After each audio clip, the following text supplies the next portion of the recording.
بے ہوشی شاید نیند کی انتہا ہوتی ہے، اور نیند موت کا ایک چھوٹا سا وقفہ ہوتا ہے۔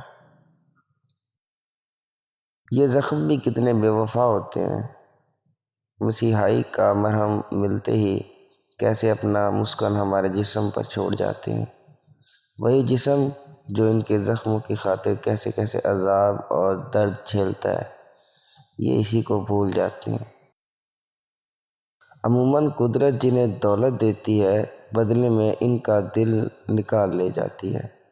شاید اسی لیے یہ دنیا دل والوں سے خالی ہوتی جا رہی ہے۔ ہمارا معاشرہ بہت دوغلا ہے۔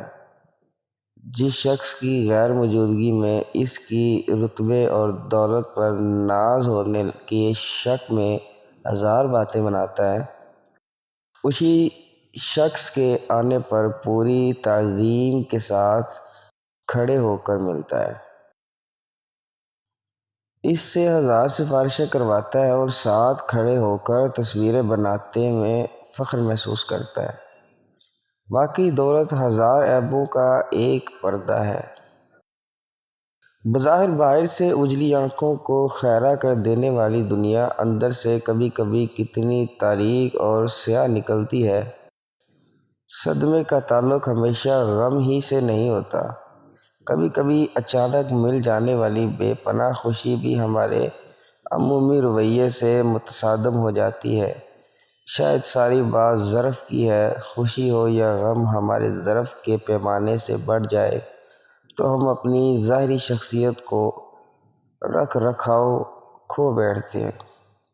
حسد کے جراثیم مرد اور عورت دونوں میں ہوتے ہیں، مگر فی الحال یہ سوال سب مردوں سے ہے کہ جنہیں ہم چاہتے ہیں وہ کسی اور سے بے تکلف ہو کر بات کریں تو ہمارا خون کی گردش کیوں تھمنے لگتی ہے؟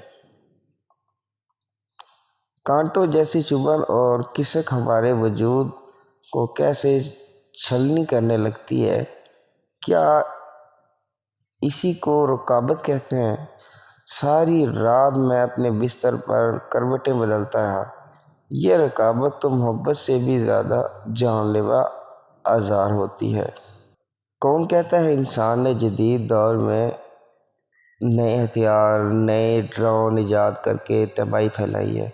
جتنا گہرا گھاؤ انسان کی زبان کسی انسان کو دل میں لگا سکتی ہے، اس کی کاٹ اور زخم کا مقابلہ یہ نئے دور کے ہتھیار کسی صورت میں بھی نہیں کر سکتے۔ کبھی کبھی میں سوچتا ہوں کہ یہ جو ہتھیار موجودہ کو شاید زبان کے زہر کا ٹھیک طرح سے ادرک نہیں ہوگا، ورنہ اسے دنیا برباد کرنے کے لیے اتنی محنت نہ کرنا پڑتی۔ سارے دن کے بعد جب بستر پر جائیں تو کم از کم 2-4 منٹ اللہ سے ضرور باتیں کیا کریں۔ کسی کا شکوہ، کسی کی شکایت، کسی کی مشکل، کسی کا حل، التجا، کسی دکھ پہ آنسو، کسی گناہ پہ مذمت۔ میرا دعویٰ ہے کہ زندگی بدلنے لگے گی۔